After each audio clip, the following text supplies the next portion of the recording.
everyone, welcome back to my channel. In this video, we are going to discuss about Unit 1 of Data Structure, Introduction to Data Structures and Algorithm.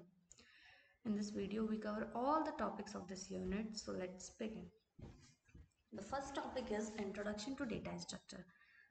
What is data structure? So data structure is a specialized format for organizing, processing and retrieving data. मतलब data structure एक specialised format होता है जिसमें हम अपने data को store करते हैं, ऑर्गेनाइज करते हैं और एक्सेस कर सकते हैं.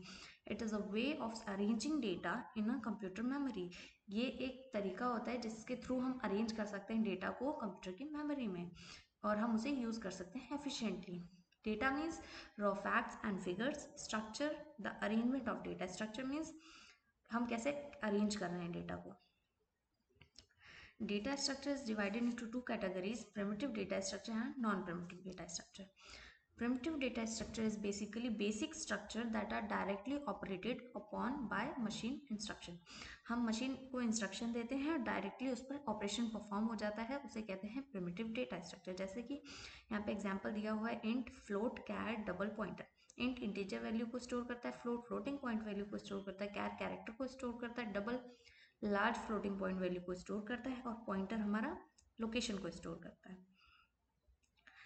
नॉन प्रिमिटिव डेटा स्ट्रक्चर क्या होता है? ये डिराइव होता है फ्रॉम प्रिमिटिव डेटा स्ट्रक्चर. मतलब इन फ्लोट का ही हम यूज़ करते हैं. जैसे कि इंटीजर्स को अगर हम स्टोर कराना चाहें तो उसी से प्रिमिटिव डेटा स्ट्रक्चर से ही डिराइव हुआ है and use to create complex data organization. हम कॉम्प्लेक्स डेटा ऑर्गेनाइजेशंस को क्रिएट कर सकते हैं. ये furtherly non primitive data structure के जो एग्जाम्पल हैं आप एरे, लिंक लिस्ट ये सब दे सकते हो. बट जो नॉन प्रिमिटिव डेटा स्ट्रक्चर है वो दो कैटेगरी में डिवाइड हुआ है: लीनियर डेटा स्ट्रक्चर और नॉन लीनियर डेटा स्ट्रक्चर. तो हम पहले बात करते हैं लीनियर डेटा स्ट्रक्चर क्या होता है. Linear data structure is a data structure that is where data elements are arrange sequentially. जिसमें जो डेटा एलिमेंट्स होते हैं वो सिक्वेंशियली अरेंज होते हैं, सीक्वेंस में होते हैं. ठीक है. Each element is attach to it previous and next adjacent element. हर जो एलिमेंट होता है उसके साथ उसका प्रीवियस और उसका नेक्स्ट वाला जो एलिमेंट है वो उसके साथ अटैच होता है. For example array. एरे क्या है? जिसका फिक्स्ड साइज है और कॉन्टिग्यूस मेमोरी लोकेशन. जो एलिमेंट्स हैं वो कॉन्टिग्यूस मेमोरी लोकेशन पे स्टोर होते हैं. ठीक है. तो मतलब सीक्वेंस में होते हैं. लिंक लिस्ट ये डायनेमिक साइज है और नॉन कॉन्टिग्यूस मेमोरी लोकेशन में इसमें स्टोर होते हैं. मतलब लोकेशन जो मेमोरी लोकेशंस हैं वो नॉन कॉन्टिग्यूअस है लेकिन सीक्वेंस में है. ठीक है. तो ये हो गया हमारा लिंक लिस्ट. हमारे पास टैग जो कि लीफो प्रिंसिपल पे काम करता है. Last in first out. मतलब जो लास्ट एलिमेंट हमने इंसर्ट किया है वो फर्स्ट पहले पॉप होगा. और लास्ट है क्यू. क्यू मीन्स एक डेटा स्ट्रक्चर जो कि फीफो प्रिंसिपल पे काम करता है. मतलब फर्स्ट इन फर्स्ट आउट. जो पहले आपने इंसर्ट किया है आपको पहले ही उसको पॉप करना है. ये होता है queue. Next is non linear data structure. Non linear data structure क्या होता है? Data element are not arrange sequentially. जिसमें डेटा एलिमेंट्स सीक्वेंस में अरेंज नहीं होते हैं. They are arrange hierarchically. ये एलिमेंट्स हेरारिकली अरेंज होते हैं और इंटरकनेक्टेडली अटैच होते हैं. ठीक है. For example tree and graph. Tree क्या है? Hierarchical structure. हेरारिकल मतलब होता है कि जैसे यहाँ पे दिया है फाइल सिस्टम एग्जाम्पल में कि हमारे पास एक फोल्डर है, उसके अंदर फाइल है. फाइल के अंदर हमारे पास बहुत तरीके की फाइल्स हैं. जैसे कि वीडियो फाइल्स भी हैं, म्यूजिक भी है, मूवीज भी हैं, सब कुछ है. तो ये क्या हो गया? एक हेरारिकल स्ट्रक्चर बन गया. तो ये होता है ट्री. ग्राफ की बात करें तो ग्राफ एक नेटवर्क, जैसे कि हम एक वाईफाई से किसको अपने फ़ोन को भी कनेक्ट करते हैं, अपने लैपटॉप को भी कनेक्ट करते हैं और ब्लूटूथ से हम बहुत सारे डिवाइसेस को कनेक्ट कर सकते हैं. तो एक तरीके का नेटवर्क बन गया. तो वैसे ही नेटवर्क स्ट्रक्चर को हम जैसे ग्राफ होता है डेटा स्ट्रक्चर जो कि एक नेटवर्क स्ट्रक्चर बनाता है. फॉर एग्जाम्पल सोशल मीडिया और maps. The next topic is algorithm and analysis. What is algorithm? Algorithm is basically a step-by-step procedure or set of rules to solve a specific problem. किसी भी problem को solve करने के लिए हमारे पास set of rules होते हैं, procedure होता है कि पहले ये काम होगा, फिर ये काम होगा, फिर ये काम होगा. तो this is the step by step procedure to solve a problem. हमको अगर एडिशन ही परफॉर्म करना होता है तो हमारे पास क्या रहता है? हमको इनपुट लेना है और इनपुट लेके उनको ऐड करना है और रिजल्ट को शो कर देना है. तो ये क्या है? स्टेप्स हो गए. तो इसी को हम एल्गोरिदम कहते हैं.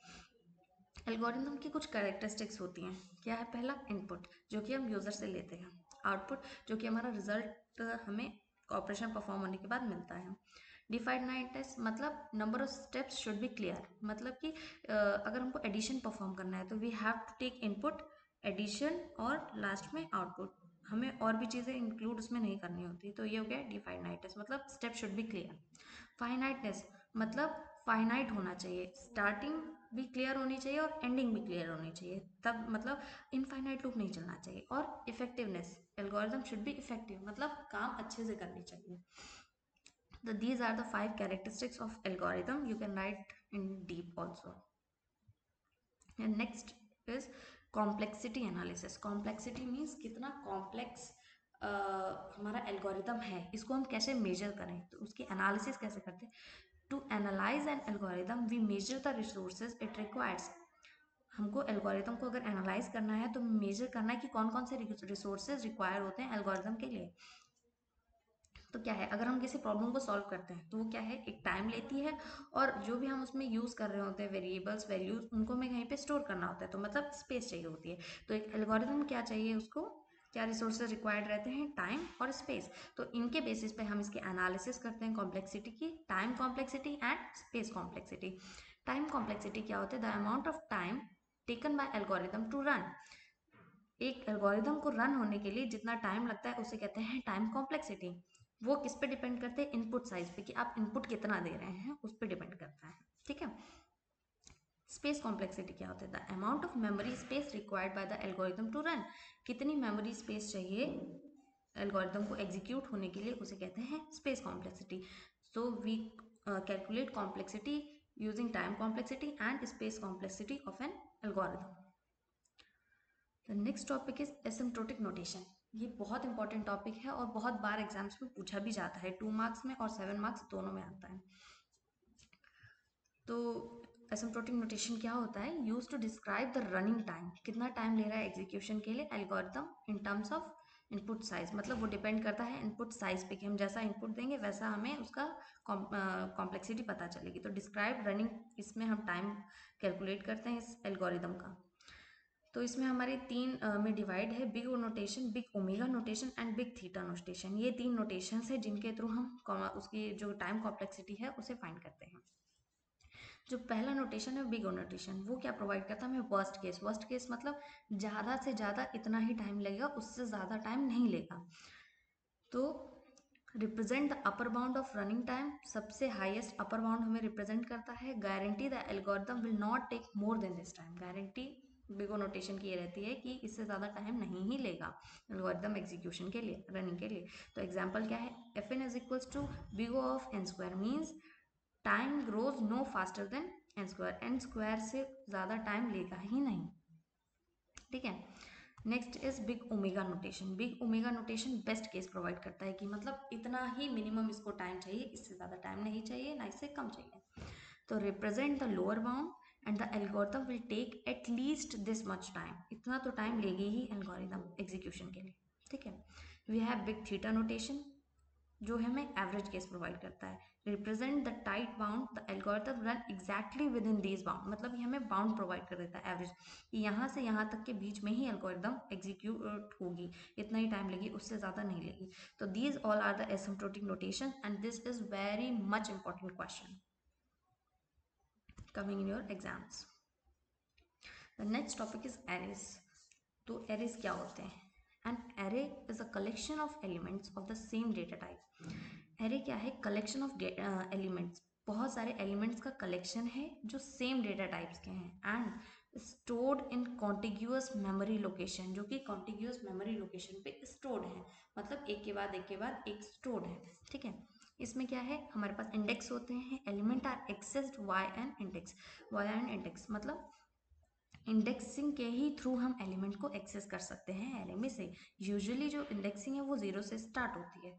तो इंडेक्सिंग क्या है, लोकेशन, मतलब हमारा अगर 2 एलिमेंट है तो वो 0 इंडेक्स पे हमने स्टोर कराया है, तो अगर हमको 2 को एक्सेस करना है तो हमको उसके इंडेक्स को याद रखना पड़ेगा कि 0 वाले पे हमारा जो एलिमेंट है वो स्टोर है। तो indexing is use to access element और परफॉर्म ऑपरेशन एज वेल। ठीक है। हमारे पास एड्रेस कैलकुलेशन, ये बहुत इंपॉर्टेंट टॉपिक है और इस पे न्यूमेरिकल आते हैं एग्जाम में। मेजरली इसमें तीन चार ही इंपॉर्टेंट टॉपिक्स हैं, वो मैं बता दूंगी एंड में। तो इसमें क्या है, हमारे पास 1D एरे होता है। 1D एरे हम सब जानते हैं कि जो सिंगल 1 डायमेंशनल एरे, ठीक है, जो सिंगल लाइन में होता है, मैट्रिक्स के फॉर्म में नहीं होता है। तो to find the address of element, हमको ये फॉर्मूला है जो कि बहुत इंपॉर्टेंट है, इसको याद कर लेना।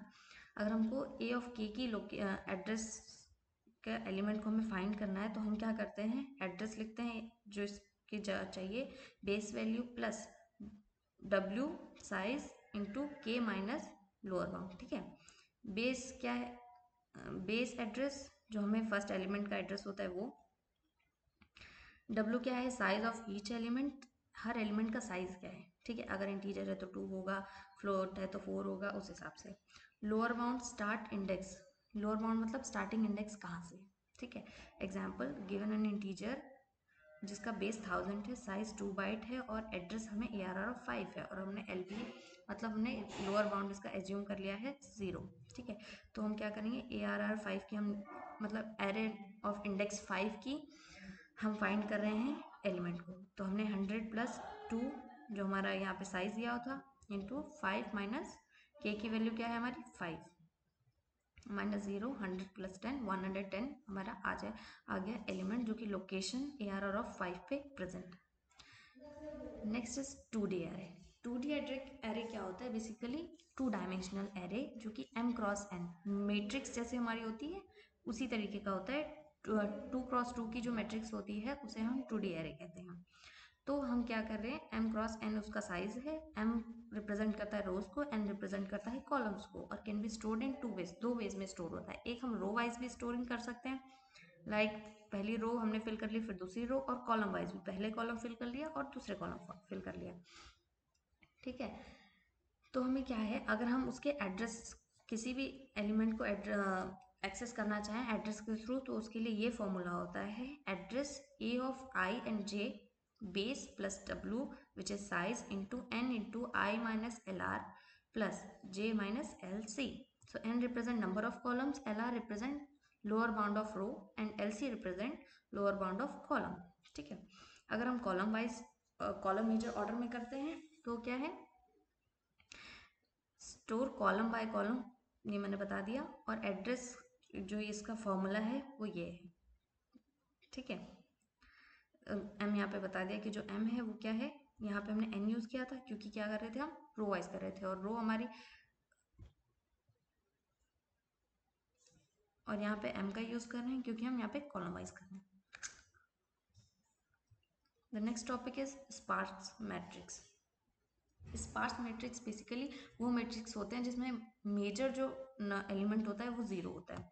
तो a sparse matrix is called sparse if the majority of its elements are 0। अगर उस मैट्रिक्स में 0 एलिमेंट्स ज़्यादा हैं, it means this is sparse matrix. इसमें क्या रहता है, अगर हम स्टोर कर रहे हैं 2D एरे को, तो ये मेमोरी वेस्टेज होता है, ठीक है। और रिप्रेजेंटेशन कैसे होता है, we store only non zero elements using triplets. इस फॉर्मूले को यूज करके हम सिर्फ नॉन जीरो एलिमेंट्स को ही स्टोर करते हैं, ठीक है, क्योंकि वो ऑटोमेटिकली उसमें 0 हो जाते हैं। The next topic is link list. Link list क्या होता है, लिंक लिस्ट एक बेसिकली हमारा नॉन लीनियर डेटा स्ट्रक्चर, ये हमारा लीनियर डेटा स्ट्रक्चर है और नॉन प्रिमिटिव डेटा स्ट्रक्चर है। So link list is a linear data structure where elements are stored in non contiguous memory location and elements are linked using pointer. Pointer मैंने क्या बताया था, address, location, ठीक है। तो लिंक होता है उसके through. Each element is called a node. Her element को लिंक लिस्ट में नोड कहते हैं। जो भी हम इसमें स्टोर करा रहे हैं उसे एक नोड कहते हैं कि हमने ये नोड स्टोर करा है, ठीक है। अब स्ट्रक्चर कैसे होता है लिंक लिस्ट का, ये देखते हैं। Structure of a node consist of 2 part. एक नोड में 2 पार्ट होते हैं, एक डेटा और नेक्स्ट उसका पॉइंटर, ठीक है। तो जैसे कि ये मेरा एक नोड है, यहाँ पे मेरा डेटा स्टोर होगा और यहाँ पे मेरा जो नेक्स्ट लिखा है यहाँ पे उसके नेक्स्ट वाले की लोकेशन स्टोर होगी, ठीक है। तो हमारा डेटा और हमारा नेक्स्ट मीन्स पॉइंटर दोनों साथ में रहते हैं नोड में, उसे हम एक कंप्लीट नोड कहते हैं। हम उसको इनिशियलाइज कैसे करते हैं, struct node int data struct node asterisk और नेक्स्ट, ठीक है। एस्ट्रिक यूज करते हैं पॉइंटर को इनिशियलाइज करने के लिए, ठीक है। Now we have types of link list. हमारे पास 3 टाइप की लिंक लिस्ट होती है, एक सिंगली लिंक लिस्ट, एक डबली लिंक लिस्ट और एक सर्कुलर लिंक लिस्ट। ठीक है, सिंगली लिंक लिस्ट क्या होता है? Traversal is possible in one direction only.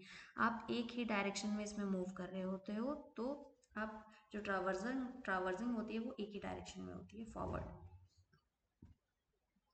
तो एक मेरा नोड ये है, एक मेरा नोड ये है, और ये नल, यहाँ पे कुछ भी नहीं है। देखो यहाँ पे मैंने 10 स्टोर करा है, तो ये एक डेटा हो गया, और यहाँ पे एक 101 स्टोर करा है, मतलब इस वाले नोड का लोकेशन हो गया ये। ठीक है, तो यहाँ पे हम लोकेशन दे रहे हैं और ये हम डेटा दे रहे हैं। यहाँ पे भी हम डेटा देते हैं और यहाँ पे लोकेशन देते हैं नेक्स्ट वाले की। तो ये हो गया हमारा सिंगल लिंक लिस्ट, जो कि एक ही डायरेक्शन में मूव होता है। बात करते हैं डबल लिंक लिस्ट की। Traversal possible in both direction, दोनों डायरेक्शन में पॉसिबल है। इसमें कैसे रिप्रेजेंट करते हैं नोड को? देखो, डेटा बीच में रहता है, प्रीवियस और नेक्स्ट। ठीक है, ऐसे ही अगर मैं यहाँ पे और बना दूँ तो क्या है, ये नेक्स्ट एलिमेंट का एड्रेस स्टोर कर रहा है, नेक्स्ट डेटा का स्टोर कर रहा है एड्रेस, और जो ये प्रीवियस है ये हमारा प्रीवियस वाले जो प्रीवियस डेटा था उसका एड्रेस स्टोर कर रहा है। ठीक है, ऐसे ही अगर मैं 2-3 बना दूं तो समझ रहे हैं ना कि जो नेक्स्ट है वो नेक्स्ट वाले एलिमेंट का लोकेशन स्टोर कर रहा है, और जो प्रीवियस है वो प्रीवियस वाले डेटा का हमारा जो लोकेशन है वो स्टोर कर रहा है। यहाँ पे इसी नोड का डेटा है। ठीक है, तो ऐसे ही हमारे डबलिंग लिंक लिस्ट होता है। अब सर्कुलर लिंक लिस्ट ये होता है, the last node points back to the first node instead of null. ये हमारे लास्ट में नल हो जा रहा है। ठीक है, तो ये फॉरवर्ड चल रहा है, ये बाद में सर्कुलर नहीं हो रहा, ये फॉरवर्ड चल रहा है, लास्ट में नल हो जाएगा। लेकिन अगर मैं यहाँ पे और बना दूँ और इसको कनेक्ट एक एक एरो से इसको इधर कनेक्ट कर दूँ सर्कुलरली, ठीक है, इस नल को हटा दूँ और दोबारा ये पॉइंट करने लगे फर्स्ट नोड को ही, तो क्या है, ये सर्कुलर लिंक लिस्ट है। तो जो लास्ट नोड है वो पॉइंट करता है फर्स्ट नोड को इंस्टेड ऑफ नल, नल को नहीं करता है, तो ये होता है सर्कुलर लिंक लिस्ट। ठीक है, हम कुछ ऑपरेशंस भी परफॉर्म करते हैं लिंक लिस्ट पे, जैसे कि इंसर्शन एट बिगनिंग। अगर हमें स्टार्टिंग में भी कोई एलिमेंट को इंसर्ट करना है तो हम उसको कैसे इंसर्ट करेंगे? एक मैलॉक फंक्शन होता है, इसका यूज़ करके एक हम नोड को क्रिएट करेंगे, उसका साइज देंगे। ठीक है, और उसके बाद हम उसमें एलिमेंट को स्टोर कराएंगे। ये एक एल्गोरिदम है, उसको आप अच्छे से समझ लीजिएगा, मतलब उसको याद कर लीजिएगा, क्योंकि पेपर में हो सकता है लिखने को आए। वैसे आता तो नहीं है, लेकिन हाँ, अभी 7 मार्क्स के 2 क्वेश्चन आते हैं, 3 क्वेश्चन आते हैं ना, सेक्शन बी में 1 आता है और सेक्शन सी में 2 आते हैं, तो इसलिए आ भी सकता है। ये इंसर्शन के एल्गोरिदम है, and this is the algorithm of traversal, कि प्रिंटिंग द एलिमेंट्स, कैसे प्रिंट करते हैं एलिमेंट्स को। ये सी लैंग्वेज में है। यहाँ पे हमने लिंक लिस्ट को क्या कहते हैं, एक मेथड बनाया है, और उसके अंदर हमने उसकी लोकेशंस को पास कर दिया है। ठीक है, और नोड्स को अगर नल नहीं है तो हम उनको प्रिंट करा रहे हैं, और अगर नल है तो हम नल को प्रिंट कर दे रहे हैं। ये बहुत इंपॉर्टेंट क्वेश्चन है, ये भी आता है। एरेज वर्सेस लिंक लिस्ट, मतलब difference between array and link list, कैसे डिफ्रेंशिएट करेंगे? तो पहले उनके साइज के बेसिस पे करेंगे। एरे का फिक्स साइज होता है, मतलब स्टैटिक, और लिंक लिस्ट का नॉट फिक्स, मतलब डायनेमिक साइज होता है। मेमोरी की बात करते हैं तो इसमें कॉन्टिग्यूअस मेमोरी होता है और इसमें नॉन कॉन्टिग्यूअस मेमोरी होता है। एक्सेस की बात करें तो इसमें रैंडम एक्सेस, मतलब हम इंडेक्स के बेसिस पे रैंडमली एक्सेस कर सकते हैं, लेकिन इसमें सिक्वेंशियल एक्सेस होता है। इसमें हम इसमें हम किसी भी एलिमेंट को उसके इंडेक्स से एक्सेस नहीं कर सकते, उसके लिए हमें सीक्वेंस को फॉलो करना पड़ेगा।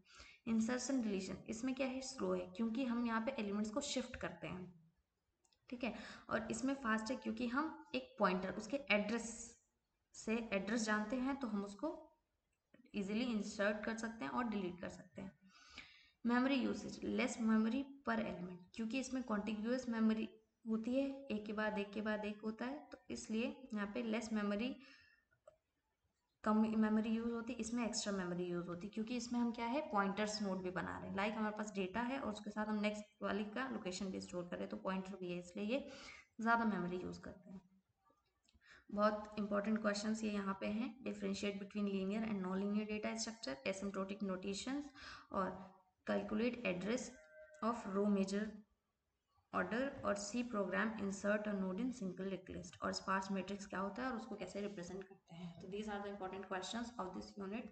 That's all in this video. Thank you so much, keep watching.